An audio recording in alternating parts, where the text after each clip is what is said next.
power of companies is a two-edged sword. On one hand, they have incredible ability and capacity to scale innovation, to take clean technologies, efficient technologies, green products, whatever you call them, and bring them to the masses, and bring them, make them cost-effective, make them global.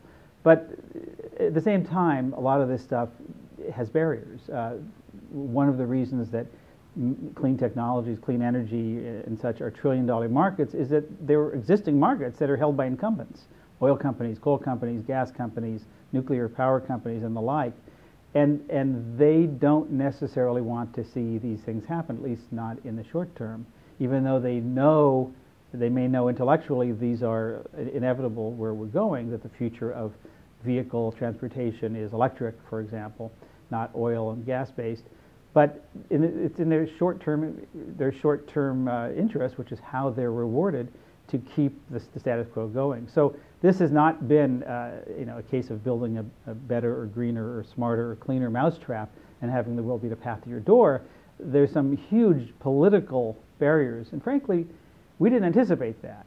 We didn't anticipate clean tech being a dirty word in the 2012 presidential election.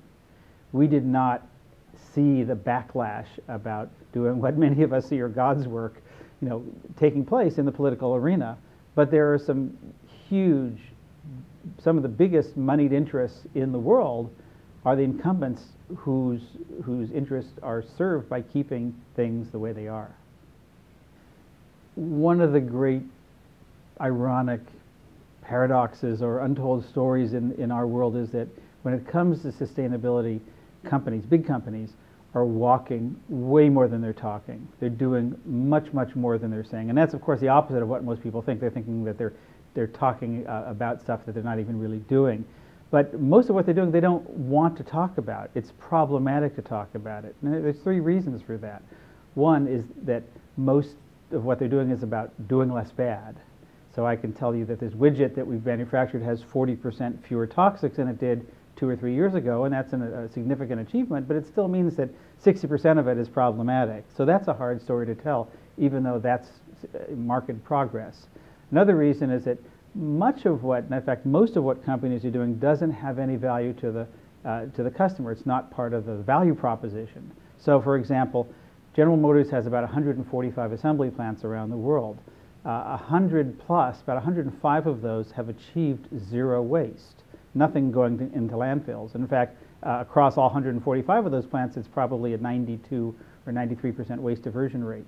That's an incredible achievement, 100 plus zero waste factories around the world. But it has absolutely nothing to do with selling Chevys. And in fact, if they were to start talking about it, and this gets to the third reason, is that people could be consumers or activists or the social media, Twitter sphere, would in effect say, how dare you talk about this, GM, when you make internal combustion engines or Chevy Suburbans or whatever it is. So sometimes when you talk about what you're doing right, you illuminate problems that the public didn't know you have, or just set yourself up as a target. So a lot of companies are doing amazing things, they're just not talking about them. And that's unfortunate, because it's a disservice to the companies, it's a disservice to us as citizens and consumers who don't get to share in those experiences. But it's just the reality of how they need to roll as companies, because they're committed to doing these things for lots of reasons that have nothing to do with reputation and selling more stuff. It's just a better way to run a business.